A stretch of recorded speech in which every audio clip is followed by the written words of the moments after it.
चलिए बड़े चल रहे थे, प्रभु के लिए भूखे और प्यासे थे, कोई चिंता आई या किसी के बारे में नेगेटिव बात मुंह से निकलनी स्टार्ट होगी, बुराई निकलनी स्टार्ट होगी या बुराई सुननी स्टार्ट होगी, आप जो पहला जो चीज जो अपने जीवन में देखेंगे ना, वो ये देखेंगे आपके अंदर से भूख प्यास उसी टाइम खत्म हो जाएगी। आप देखेंगे अभी सुबह तक तो मेरा प्रार्थना करने का बड़ा मन कर रहा था, और पता नहीं शाम होते होते क्या हुआ, मेरा अपनी प्रार्थना करने का मन नहीं कर रहा। अब बीच में देखिए क्या आपने ऐसा किया है जिसकी वजह से वो भूख और प्यास चली गई। समझ में आ रहा है क्या? वो कोशिश करता है कि सामने वाले की भूख और प्यास को मैं खत्म करूं। ये जो भूखा है ना, ये जो प्यासा है, किसी ना किसी बात से मैं इसके ऊपर दबाव लेकर आऊं, ये कुड़कुड़ाए, ये शिकायतें करे, ये ठोकरों से भर जाए, जुबान से फिर बुराई करे या सुने, उसमें मजा ले, लेकिन उसका बाय प्रोडक्ट ये होगा कि भूख और प्यास उसी टाइम खत्म हो जाएगा। आपका वचन पढ़ने का मन नहीं करेगा, आपका प्रार्थना करने का मन नहीं करेगा, आपका प्रभु की प्रेजेंस में जाने का मन नहीं करेगा, आपका कलीसिया जाने का मन नहीं करेगा, आप प्यास से नहीं होंगे, भूखे नहीं होंगे, आप आकर्षित नहीं करेंगे प्रभु की प्रेजेंस में अपने जीवन। याद रखिएगा, जब आप वर्शिप करते हैं, जब आप आराधना करते हैं, जो आप जिस बात के सबसे ज्यादा भूखे और प्यासे होंगे, वही आराधना में रिलीज करेंगे, वही आराधना में रिलीज करेंगे। अगर आप संसार के ज्यादा भूखे प्यासे रहते हैं, संसार यहाँ पे जब आप वर्शिप करेंगे, संसार यहाँ से रिलीज हो जाएगा। अगर आप उपस्थिति के ज्यादा भूखे और प्यासे हैं, तो उपस्थिति यहाँ से ज्यादा रिलीज होगी। बेफालतू की चिंताएं, बेफालतू के विचारों से मैं इसके मन को भर दूं, सिर्फ एक कारण से कि भूख और प्यास ना है। व्यर्थ की बातों से भरूं, व्यर्थ के लोगों से इसकी संगति कराऊं, व्यर्थ की बातें इसकी जुबान से निकलवाऊं, व्यर्थ की बातें इसको सोचने में मजबूर करूं, भविष्य की चिंता लेकर ये बैठ जाए, खामखा की टेंशन लेकर ये बैठ जाए। इसकी आत्मा और मन पे जब दबाव होगा तो कहां से उपस्थिति के लिए उद्धार कैसे होगा? समझ आ रहा है? अब आप कहेंगे कि इसका सॉल्यूशन क्या है? इसका सॉल्यूशन भी एक ही है। जब आप चिंता में है ना, जब आप किसी से ठोकर खाए हुए, बेस्ट फ्रेंड को मत ढूंढिए, प्रभु को ढूंढिए। ये इसका सॉल्यूशन है। अगर मान के चलिए आपकी आत्मा पे दबाव है, मैं अगर 3-4 दिन पहले जो है कुछ बातों की वजह से मेरे स्पिरिट पे दबाव था, जो मैं किसी चिंता में था, कोई दबाव था मेरे ऊपर, कोई दबाव था जो 3-4 दिन पहले जो, और मैं रात को मैं प्रार्थना में बैठा, और जब मैं प्रार्थना में बैठा, जब मैं प्रार्थना करता गया, प्रभु की प्रेजेंस को उपस्थिति को खोजता गया 1 घंटा, 1.5 घंटा, 2 घंटा, 2.5 घंटा, 3 घंटे, 3.5 घंटे, 4, 4.5 घंटे, 4.5 घंटे के बाद जो है ऐसा बिल्कुल ऐसा हो गया जैसे पंप होता है, बिल्कुल लाइट, बिल्कुल सब सब खत्म। अगले दिन तक भी कोई दोबारा वो चीज लौट कर नहीं, एकदम हल्का। अगले दिन भी छोड़ो, अभी तक भी लौट कर नहीं। हालेलुया। प्रॉब्लम क्या है? हम प्रार्थना में जाते तो हैं, बोझ लेकर गए थे जी, ये बोझ है प्रभु, ये समस्या बड़ी परेशान कर रही है प्रभु, ये बोझ लेकर आए, बैठे हम प्रार्थना में, और प्रार्थना में बोझ ही लेके बैठे हुए। अब प्रार्थना से उठेंगे भी ना, अच्छा प्रभु आमीन, यही बोझ लेके चल रहे हैं, हल्का नहीं कर रहे, इसे लेके चल रहे हैं। और फिर पूछे ना प्रार्थना करते हो क्या? हाँ प्रार्थना तो करते हैं भैया, वचन भी पढ़ रहे हैं भैया, ये हो रहा है भैया, ये हो रहा है भैया। अरे फिर क्या करके आए आप, जब ये साथ ही लेकर आते आप जाके बोझ को, ये होना तो ये था कि भाई ले प्रभु तू ले से, मैं हल्का हो रहा हूँ, होना तो ये चाहिए था। फिर क्या प्रार्थना, समझ में नहीं आता, फिर क्या कौन सी प्रार्थना करके आए कि बोझ ही हल्का नहीं हुआ। अरे भाई प्रार्थना में एक सीधी से एक बात है, मित्र को बात इसलिए बताई जाती है कि उससे बात करके, हम कहते हैं मित्र से बात करके मेरा जी हल्का होता है, होता है नहीं होता है? अरे भाई उस मित्र से बात करके जी हल्का नहीं होता, फिर कौन सी प्रेयर करके? पवित्र आत्मा से बातें की, यीशु से बातें की, मन ही हल्का नहीं हुआ, फिर कौन सी प्रेयर? कौन सा प्रभु की प्रेजेंस में बैठ के आए? वो तकरीबन पता क्या होता है, बोझ लेकर गए थे, प्रार्थना में बैठे तो हैं, ध्यान बोझ पर ही है, प्रभु पे नहीं, बोझ के बारे में सोच रहे। अच्छा उसने ऐसा बोल दिया, और फिर टाइम देखे जाते 1 घंटा हो गया था पूरा।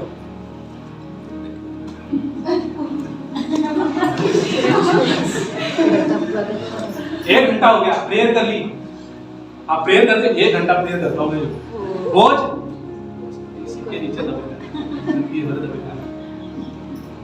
प्यारे मित्रों, रिश्ते की उस गहराई में है ना, जहां पर है ना आपको प्रभु पे इतना भरोसा हो कि जब कोई बात उसको दे दी ना, उसके बाद सोचना भी नहीं, आपको ये भरोसा होना चाहिए मेरे बहुत काबिल हाथों में अपनी प्रॉब्लम लेके आया, मैं बचपन में जो होता है ना 9th या 8th क्लास में जब मैं था तो एक सीरियल देखा करता था मैं। वो सीरियल था हातिम आता था जो।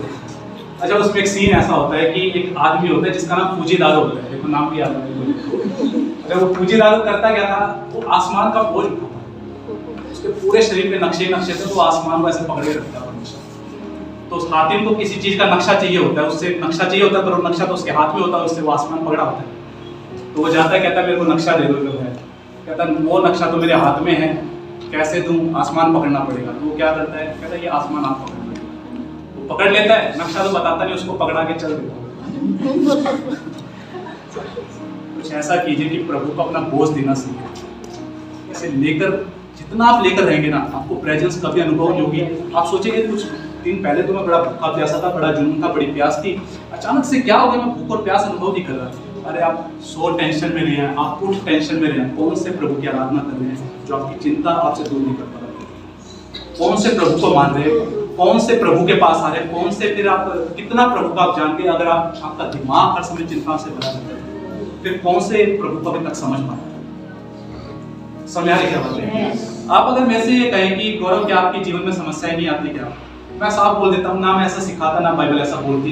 यीशु ने कहीं नहीं बोला आंधी तूफान नहीं आएंगे, प्रॉब्लम्स नहीं आएंगे, समस्याएं नहीं आएंगी, लेकिन उसने एक बात बोला है, आग से जाएगा मैं तेरे साथ हूँ, नदियों से जाएगा मैं तेरे साथ हूँ। आप उस साथ को पहचानिए, आग को मत पहचानिए, ना नदी को पहचानिए, साथ को पहचानिए। बस साथ को पहचानेंगे, नदी और आग तो अपने आप पार हो जाएंगे, जो स्मूथ तरीके से।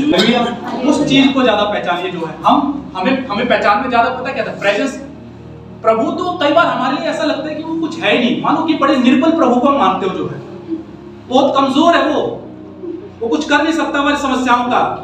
रत्ती पर भरोसा नहीं है, हमें तो सब कुछ अपने आप ही करना है, बस प्रभु करेगा।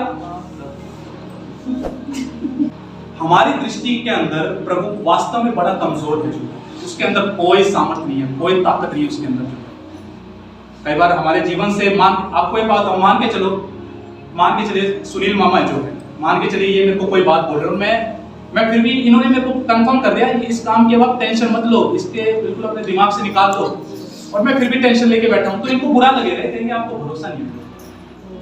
मान के चलो किसी व्यक्ति को आप पे भरोसा ना, आपने कोई बात बोल दी, आप फिर भी उस बात को लेके बैठे हैं, तो कहने का मतलब क्या होता है कि उसको आप पे क्या नहीं भरोसा नहीं, आपको दुख होगा ही नहीं होगा। हेलो, मान के चलिए आप पे कोई भरोसा ना, आपको दुख होगा ही नहीं। आप कोई बात बोल रहे हैं और वो सामने वाला उस पर ट्रस्ट ही नहीं करता, दुख होगा नहीं। सेम ऐसे परमेश्वर को ना सबसे ज्यादा दुख होता है अविश्वास के ऊपर, जब हम उस पर भरोसा नहीं करते। हालेलुया, समझ आ रहा है? प्यारे मित्रों, जितना ज्यादा बोझ लेकर जिएंगे, कल्पनाएं करते रहेंगे, प्रभु की उपस्थिति कभी अनुभव, तो जितना ज्यादा बोझ को उतारना सीखेंगे। प्रार्थना में जा रहे हैं तो सबसे पहले तो अपना बोझ उतारना सीखेंगे। नहीं आता ना तो बोलिए प्रभु मेरे को सिखा कि ये बोझ उतारा कैसे जाए। मैं चाहता हूं मैं तेरे पे अपना बोझ डाल दूं, पर मैं डाल नहीं पाती थी। अब एक जो व्यक्ति था ना, उससे जिसका बेटे के मिर्गी आती थी, वो यीशु के पास गया, यीशु को जाके क्या बोलता है, कहता है कि तेरे से कुछ हो सकता है तो कुछ कर दे। यीशु को गुस्सा आता है, यीशु बोलता है तेरे से कुछ हो सकता है कि क्या मतलब, विश्वास करने वालों के लिए सब कुछ हो सकता है, और गिड़गिड़ा के रोने लग जाता है, कहता है हे प्रभु मैं विश्वास करता हूँ, लेकिन मेरे अविश्वास की बीमारी का मेरा इलाज कर। कई बार हम ये भी कहने को तैयार नहीं, हाँ प्रभु है, अविश्वास की बीमारी है जिसका इलाज कर दे। मैं अपने प्रॉब्लम्स को उतार नहीं पाता, मेरी मदद कर कि मैं प्रॉब्लम्स को तेरे को देना सीखूं, मैं बोझ को उतारना सीखूं, मैं तेरे पे भरोसा करना सीखूं, मुझे सिखा। हालेलुया। और याद रखिएगा, जब आप बोझ को उतारना सीख गए, जब आप ठोकरों को परमेश्वर को बताना सीख गए, जब आप चिंताओं को परमेश्वर को बताना सीख गए, जब आप पक्का होना सीख गए, प्रभु की उपस्थिति सदैव आपके जीवन में बनी रहती है। हालेलुया। आप हमेशा उसे अनुभव करते हैं, हमेशा आप उसे एंजॉय करते हैं। कल शाम को 10-15 मिनट के लिए यहाँ पे बैठे हुए थे, मैं था, धीरज था और एक और भाई थे जो, और उस 10-15 मिनट में यहाँ पे प्रभु की उपस्थिति को मैं काफी अनुभव करने लगे, काफी प्रेजेंस अनुभव हो रही थी। हम आराधना 1-2 गीत गाए और प्रभु की उपस्थिति को मैं उस टाइम पे बड़ा अनुभव करा था, काफी एक्सपीरियंस करा था उसके प्रेजेंस को। हालेलुया।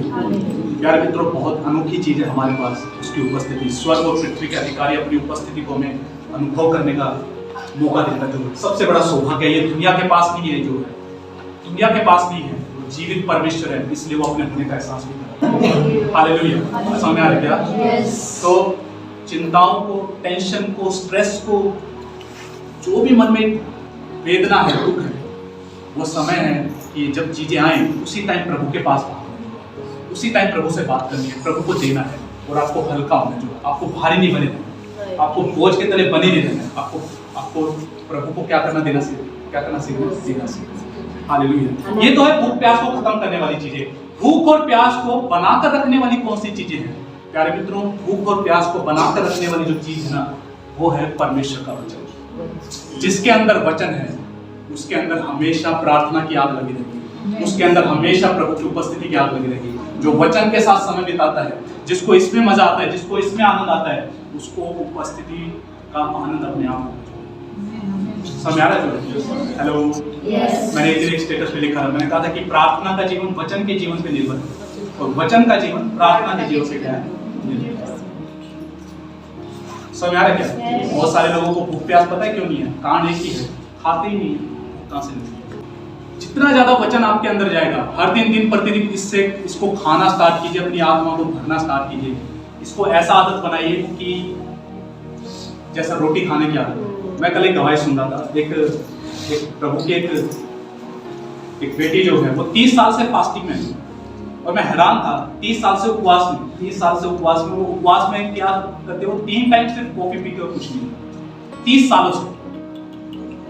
सालों से वो उपवास में है, अभी भी उपवास में, अभी भी जिंदा है और वो 3 टाइम सिर्फ कॉफी पीता। ये सुन के ना, ये करना स्टार्ट मत करें। ये उसका ये विश्वास था, उसके अंदर वैसा फेथ था, इसलिए वो कर पाए। आप या मैं नहीं कर पाएंगे अगर हम अंदर। फिर कल को कहेंगे हम अस्पताल में पड़े, हम कमजोर हो गए, हमारा चेहरा पीला हो गया, हम ऐसे मत कीजिएगा प्लीज।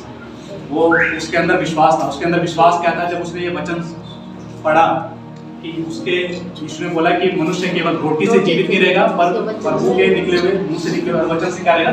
जीवित। तो उसने प्रभु को बोला कि प्रभु अगर ये वचन सच्चा है तो मैं फिर जिंदगी भर उपवास करना चाहती हूँ और मैं तेरे वचन को ही खाना चाहती हूँ।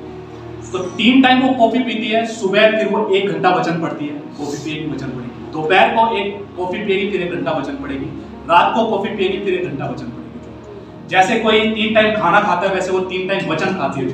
इसलिए 30 सालों से ये अद्भुत चमत्कार है कि वो, आप कहेंगे कि वो तो बिल्कुल दुबली पतली होंगे, बाल उड़ चुके होंगे, हड्डियां दिख रही होंगी। हसीता भाई जब पता लगा कि वो बिल्कुल भारी भरकम हो चुके। मैं सच कह रहा हूं आपको, उसका पेट जो है ना यूं है। बाइबल में लिखा है परमेश्वर का जो वचन है आपकी हड्डियों को हष्ट पुष्ट कर देता है।